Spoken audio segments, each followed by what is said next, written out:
Hi, everyone. Welcome to week 3. I can't believe we're quickly getting to the halfway mark of this course. It goes by so quickly. Welcome to February. Welcome to week 3. In this unit, you're going to continue working on your case study.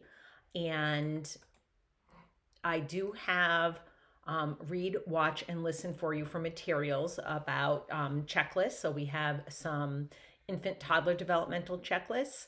I think some of you may be familiar with this, but if not, you'll get an introduction to the Learn the Signs Act Early developmental milestones.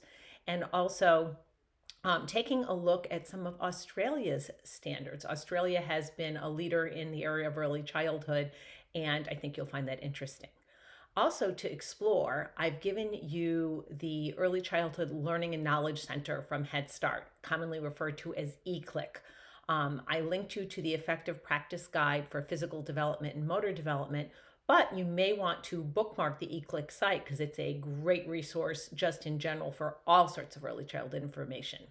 You also have a physical development checklist from birth to age 3 and another one from age 3 to age 8, and a couple of videos, physical development in early childhood, stages and examples, and motor development definition, stages and examples.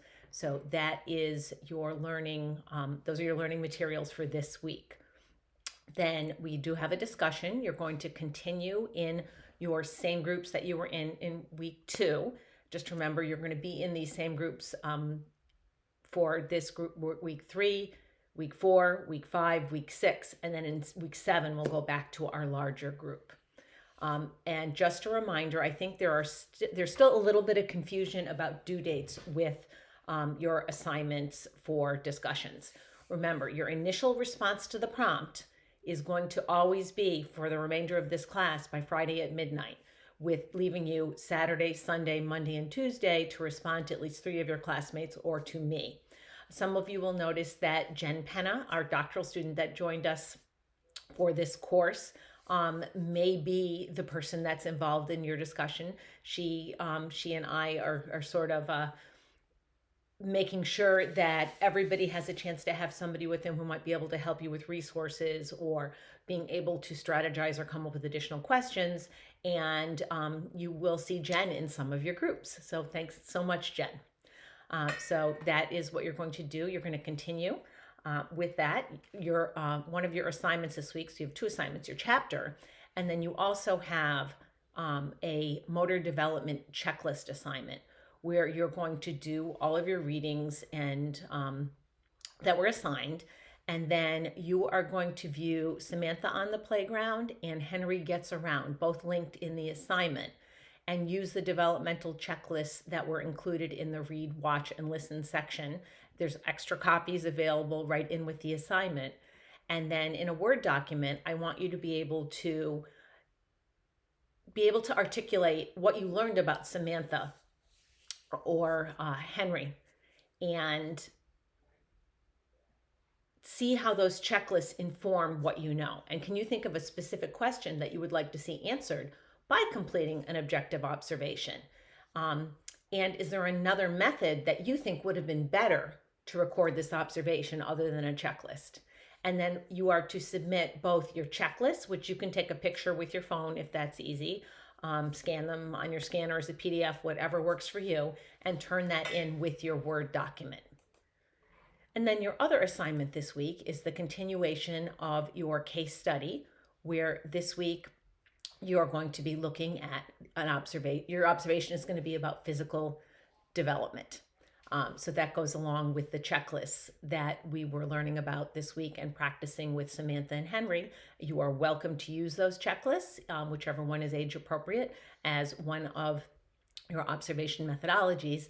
And just like with Samantha and Henry, take the question that you're trying to answer and then decide if you're going to get all the information you need from that one methodology. So in this case, are you going to get it all from a checklist, or do you need to do something in addition to a checklist to get a more complete picture of your child? And I think a lot of you pointed out in your discussions that you are using a combination of quantitative Checklists are quantitative. They're very objective. You're collecting numerical data.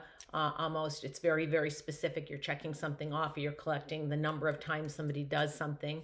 Or qualitative data, being able to look at something and see exactly what is being done and how that fits in the context of everything else. So that's the quality of whatever it is you're observing, rather than the quantity of what you're observing. So that's just something to chew on as you're doing your work.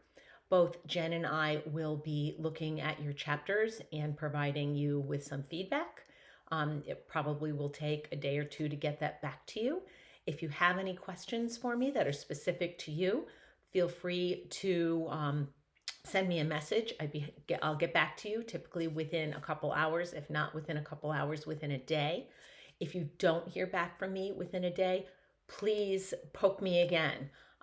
Some of you that I've spoken with know that my husband actually had his knee replaced about a week and a half ago, and my life has been a little bit jumbled. So if you don't hear from me, make sure that you send me another message. I will always get back to you in 24 hours. If I don't, something fell between the cracks.